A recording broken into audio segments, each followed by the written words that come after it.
Hello there. Hello, good morning. Morning to you. Firstly, can you give us a sense of why you did what you did as a club and what you were hoping to achieve, and then a sense of the reaction that's come since then? Okay, I won't go back to the whole journey, which is about 14 or 15 years ago now. That would be helpful. Sitting with John Boyle over a glass of wine and John saying, I want to move the club to the fans, how do we do it? So 7 years ago we achieved that. I took on chairmanship then. Over that period we have broken even cumulatively over that period. We've got cash in the bank, and with the Well Society money we've got more than enough funds for this season and next season. So we're financially stable. The question is, can we do better than that longer term? So we've talked about this for some time. How can we perhaps generate new sources of income or funds or investments for the club? Having decided on that, we looked at a number of different strategies. What could we do? Now, if we were selling the club, and we're not here to sell the club, it would be relatively simple. You would produce a sales information memorandum, you would give it to a firm of bankers or merchant bankers or lawyers or accountants and say, go and sell the firm. It's not that, it's a wee bit more complicated than that. So if I can use an analogy, I feel my age.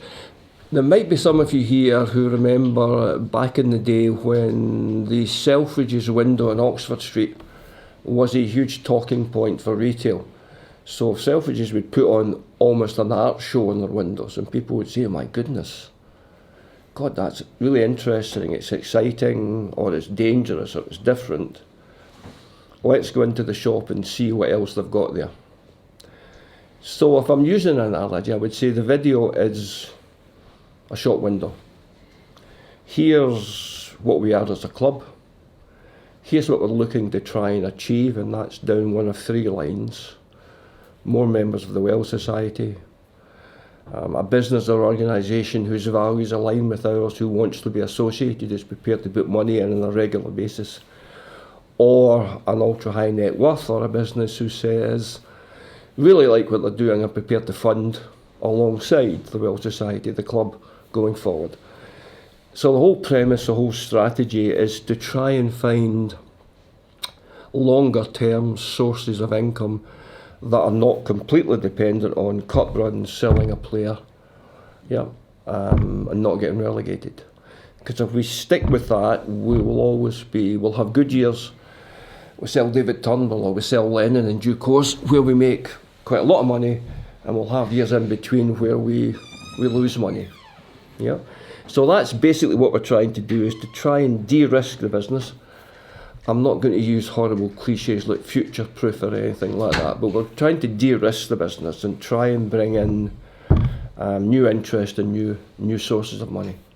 You are obviously trying to attract attention. You've done that. You've got about 2.5 million people that have seen it on social media. As we sit right now.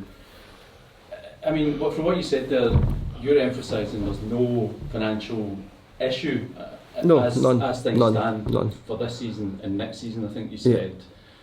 What impact has it had in the short term, and what impact do you actually think it will have? It's only one part of this wider strategy. So if you like, this is our Selfridges shop window. Yeah, here we are. Would you like to come in and know a bit more about it or do it? And in terms of interest, I think we've had more Well Society members sign up in the first couple of hours of the video than we've had in the last 2 or 3 months. So that's working. And we've also had, in fact, Derek's sitting just now, we've actually had already about 10 declarations of interest. Can we find out more about the ability to invest now? What will happen to this, where they'll go, but initially that's, I think, quite an outstanding response from the video. To get 2.5 million views already, given this period, I think is good, or very good. We've more we're going to do in due course, but it's part of an overall strategy of using our other contacts, mainly into the States and other parts of the world, to say, here's what we are, here's what defines what we are as a club. Are you interested? So it's not just a video. The video is part of it. And as I say, it's a window into who we are, what we are. But there are other things going on where we are utilising contacts, connections we've had for a long time to try and see if we can achieve one of those three boxes. Just finally from me, you said 10 notes of interest. Can you give us a sense of who from, like businesses, high net? We're just going through that now. So that's a no. No, it's not a no. No, it's not. It's a don't know. It's people coming on saying, I'm interested in learning more, but we haven't had the time. It's been quite a busy last 24 hours. So no, I don't know who they are. I don't know whether they're individuals, ultra high net worth, or businesses, or people who are acting for businesses. That's what Derek's doing just now. You say the club's financially stable, at least this season and next season. So what's prompted you to do this video now? You say the video is just one part of it, but what's prompted it to be now? Had that always been the plan? Have you seen other investment in other clubs, perhaps of a similar size? Now we've talked about this. I mean, I've been accused of talking about this for a long time. The video? About the whole campaign, okay. Yes. I've had accusations that, come on, you keep talking about it, what's happening.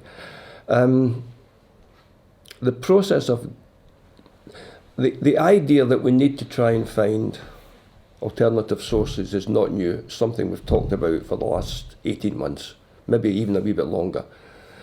And we would be failing in our duty as a board if we didn't try and do that. That's one of the jobs of a board, is to try and look ahead and see, yep. But this process, if you just take the video, now we did a huge amount of internal work going round. Scott, myself, Derek, my boy Will was involved very intimately in this, asking people what they thought Motherwell was. Because I can sit and say, I think I know what Motherwell is. I think I know why I love the club. But is that a universally shared view? So we spent months actually going around getting collation of views from not just the club, from the Well Society, from the Community Trust, from Dawn, from everybody who's involved. And please don't quote me as saying stakeholders, that's another cliche. I'm not going to use stakeholder. But all the folk who are involved. And from that, we drew out probably 6 or 7 key points that we felt summed up what the club was. We then went back to the Well Society and said, this is what the data and the interrogation of the data seems to suggest we are. Does that tie up with what you, the owners, think? And went through that iterative process with them. Having got to that point, we then decided to engage with some agencies and about, because we are not capable of taking that creative bit of we've got a good media team, but that's a different leap. Engaged with some agencies about how they would approach that. Didn't like some of the stuff, didn't like one of the approaches. One of the agencies had 3 different scripts from Leith. One we really didn't like, one we liked a lot, and other bits we liked. So we worked with Leith for a while. It must have been a couple of months with Leith, on trying to craft the best, not just the best script, the best initial is going out, what impact will it have, what follow-up should we do.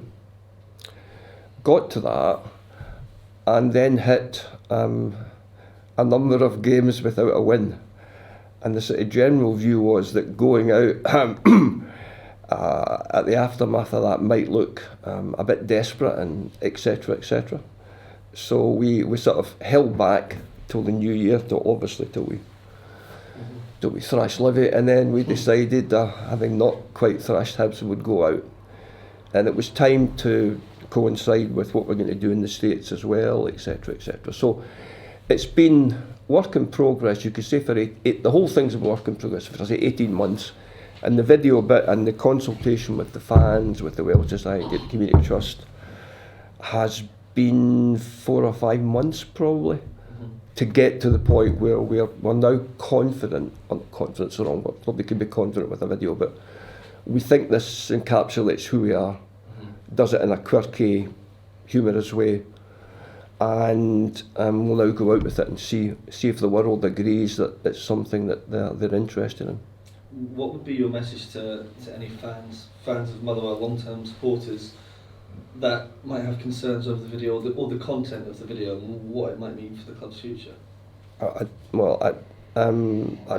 quite a difficult one. I don't quite, in terms of the content, what... In terms of... Sorry, can I have some water as it pours up? I'm sorry, I'm struggling with this. So if my voice goes, I'm going to struggle. I'll have some as well, actually.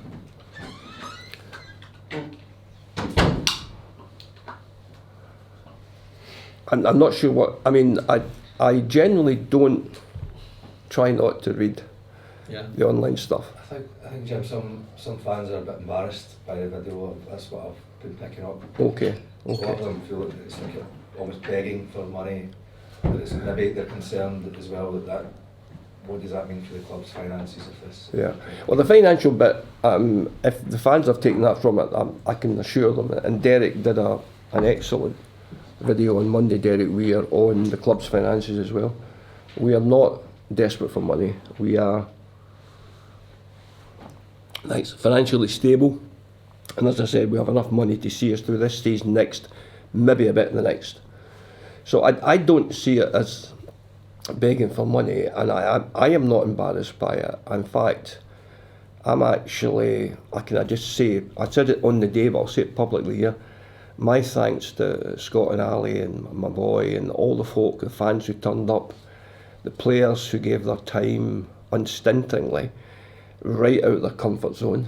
I think that was maybe apparent in parts of it, but that was great. And the fact that they all combined together to do this. Listen, you can look at the video and you can sit and say, oh, look at that. Overall, I'm not embarrassed by it. I don't think it's a desperate cry for money, because it isn't. If it comes across that way, I can only say to fans that's not what it was meant to be. It was meant to be a quirky, tongue-in-cheek take on some of the trends that are happening in football just now, and this was our sort of take on it, and an attempt to encourage folk into the shop.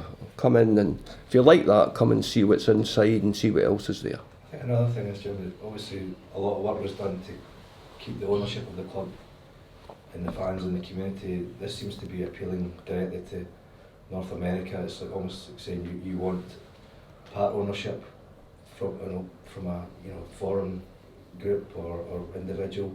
Is that not kind of going against maybe the ethos of what the Welsh Society was about? The ultimate decision of what we do was made by the Welsh Society, was made by the members of the Welsh Society. I can't dictate that. But I am personally not against a joint ownership model. I mean, a model where the Welsh Society are taken out completely and the club is sold, no, I wouldn't be voting for that. I don't think the Welsh Society would vote for it either. But if someone came in and said, I tell you what, for a X% stake, I'm prepared to put in Y a year for the next 5 years. I will work with the Welsh Society. I'll work to ensure the academy keeps prospering, etc., etc. I think as a Welsh Society member, I'm not going to say I was the first one, but I think I've been there longer than anybody. I would tick that box. I would tick the box of jointly working with somebody whose values aligned with the Welsh Society, and who was there in the longer term to help buttress any aspects of the club that we can. Would you envisage then the Welsh Society members getting that final say? Because they will do, obviously, yeah. I can't determine it. I can only get to a point where if someone came and said, look, this is what we'd like to do, that decision will be taken by the Welsh Society. Probably by the members, not by the Welsh. I would guess it will be the members. I guess the board would go out to the members and say, here's a proposition, X, Y, Z. And we had this debate with the Welsh Society board, and some of them said there were certain people we wouldn't be keen on coming in.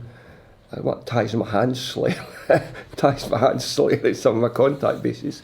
But no, that would go back to them, and what we would do then was see what the offer was, see what the deal was, work it up, make it as watertight or as safe for the club, for the society as possible, and then present it to the Welsh Society, who then I'm sure present it to their members and say, do you want to vote for this or not? Can I take you back to what you're saying about de-risking clubs' finances? Yeah. It was only three and a bit years ago that you got the money in for David Turnbull. I think the club described it as transformational. But, yeah. I mean, how would you say that you've used that wisely? It seems to have gone into paying more money in wages, but could that not have been used to de-risk the future? Well, I think we've been through this before. If you work on the basis that we don't have a cup run, we don't sell a player, and we finish 10th, then there is a gap between, and the player budget is where it is just now, which is probably, I mean, people argue all the time, is it the third or fourth lowest? I don't know. You have a gap between our cost base and our income base, and I'm not particularly keen to get into the exact details, but that's a reasonably big gap, right? So, if we do nothing else each year, we are going to lose X a year.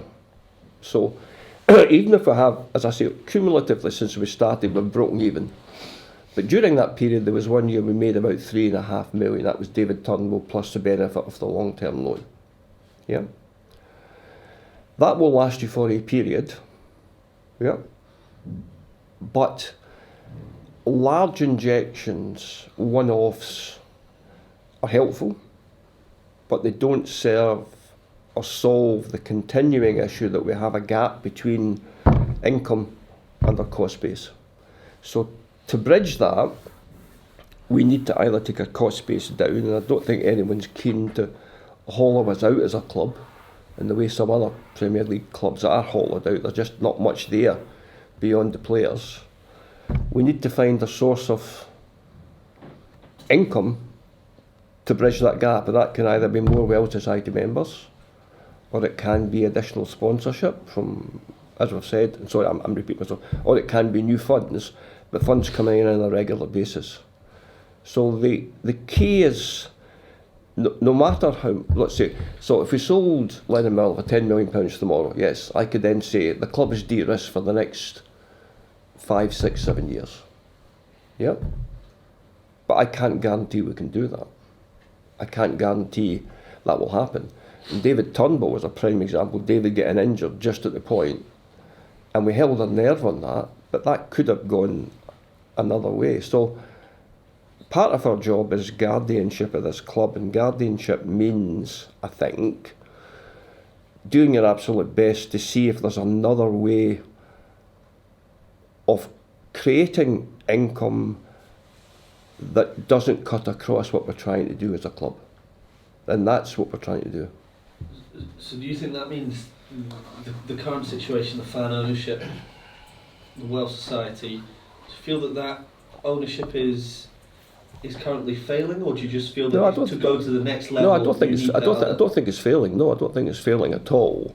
But I think what's happening is the environment is changing, in that 5, 6 years ago we didn't have big injections of money from Americans or other people, like James Anderson at Hearts is putting 5 a year in. You've got Dave Coleman at Aberdeen, you've got the Hibs money. There's money coming in that is making it more difficult for us to compete on the pitch with those clubs. So how do we react to that? And I think we react to it by trying to see if we can, in some way, accrete money from other sources that will give us a better chance. That's the essence of what we're trying to do. So we're not in financial difficulty, we're not trying to sell the club. What we are trying to do is give it the best chance for the future. So no, I don't think the model's failing, but I think the model that was there 5 or 6 years ago, yeah, we should always be examining it, and there's a split infinitive there, we should be examining it continually, just to see is it still fit for purpose and what else can we do. Can I ask if you've had talks with interested parties before this video? You talked about your contacts, talked about the North American market. Is that something that's been going on for a while? No, we had one approach which was, oh goodness, it must be 3 years ago now, from somebody who wanted to buy the club. And we said that wasn't. And that then evolved into maybe taking a minority stake, but funding. And that didn't, COVID hit, and that didn't happen. So there have been approaches in the past, yeah. There are approaches now because of this. I think we're in a market where, because of all the interest, because of the new money coming in, people are looking at Scottish clubs and saying, is this something that would be interesting as an investment or as a feeder club or whatever you want to say? Jim, just one from me, away from the video. It's exactly a year to the day since Alan Borrows announced he was heading to Aberdeen. Yep. I know Derek spoke about it on Monday, but are you any closer to appointing a CEO, and can understand some of the frustrations of fans that it's taken so long to do so? Well, frustration with Derek being an interim CEO. How could anyone be frustrated with Derek being an interim CEO? No, we have been interviewing again, and we have 2 or 3 we feel very good candidates who have also been, I think at least one of them has been seen by the Well Society board from memory. I think the second one will be seen next week. No, we have 2 or 3 very good candidates. I mean, as Derek explained, what happened, I have been in business for far too long actually. I have never seen a situation where we had 4 people we really liked, and then all 4 of them ended up either changing their mind or saying yes and then changing their mind again. Now, we've been incredibly lucky to have Derek come in and do this, and I just again say publicly how pleased I am, even though he spends his entire time criticising every decision I've ever made in the past, quite correctly obviously. It's been great to have him in, and the club is very well run in the key areas, financial, commercial, safety, comms, in my view. I know there's always a debate about the communication isn't good enough and could we do more, and the answer is always yes, we could, but how and when and how much and everything. So yeah, we have got, to answer the question, we've got 2 or 3 very good candidates we have been talking to, and at least one's been seen by the Welsh Society board. And is the time frame for that still March? The time frame for that is Derek would like to be out by the end of March. The one thing I would say is if we do get, and we have had already, sorry, but if any of these contacts or anything develop, yeah, Derek and I have committed that we will stay to see through that transition. So bring people in, but also be there because of the history and because we've got a vague idea of what we're doing on corporate stuff. So we'll be there to help. But yeah, the end of March is a sort of the date that Derek would like.